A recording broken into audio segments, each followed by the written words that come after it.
That's a really interesting question because tachycardia is something that is normal for everybody to feel. Tachycardia, the word, just means a fast heartbeat. So if you exercise, you're anxious, or you're watching a scary movie, you will almost certainly have tachycardia, and that's not abnormal. I guess what this question is really asking is what are the symptoms associated with an abnormal rapid heartbeat? And generally, if a patient feels that their heart is racing, but without a situational explanation for it, so they're racing it, but it shouldn't be racing, then that's a tachycardia. And that's a symptom, potentially, of an arrhythmia. So tachycardia is arbitrarily a heart rate greater than 100 beats per minute. And so if you record your heart rate at greater than 100 beats per minute, you by definition have a tachycardia. The question is more whether it's an appropriate tachycardia for the situation that you're in. If a patient has a rhythm disturbance of the heart, then that may manifest as an abrupt onset of tachycardia. So, for example, sitting doing nothing or watching television and suddenly finding that your heart rate has doubled to well more than 100 beats per minute. That's a symptom potentially of an underlying abnormal tachycardia. Tachycardia can be a symptom of some other conditions. For example, if your thyroid gland is overactive, or even if you're sick with any other problem, for example, a respiratory tract infection, then acceleration of the heart is a normal physical response to that sort of a situation. So tachycardia in and of itself is quite non-specific. However, a careful history by a doctor speaking to a patient can usually tease out the cause of a tachycardia. It's another good question, and I think it's important to clarify the differences between these terms because they're not interchangeable and they're often confused.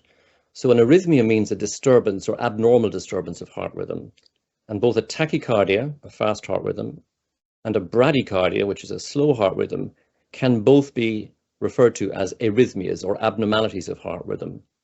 That said, a bradycardia may be a normal finding in somebody, for example, who is relaxed or even asleep.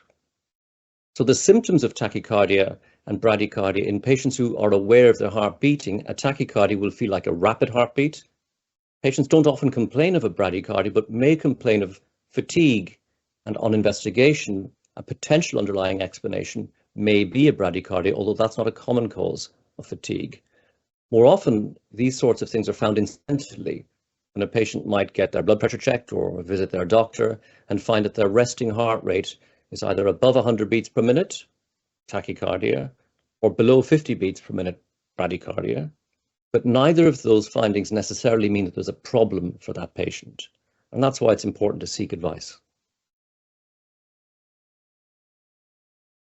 So there's a lot of ground to cover in that question. But I think if we take a typical patient who's otherwise fit and well, it would be very unusual to have fainting as a result of a rapid heartbeat.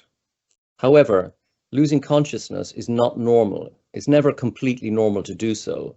And so I think anybody who loses consciousness should seek medical advice to try to understand why they lost consciousness. There are particular situations where when the heart goes very slowly and somebody might faint as a result of that, that's related to a bradycardia. Occasionally, if a patient has an underlying abnormality of their heart muscle, they can be more prone to tachycardia, and in that situation, that also potentially can be dangerous and needs further investigation. So in brief, I would say that anybody who loses consciousness should seek medical attention to try to develop an explanation for that loss of consciousness.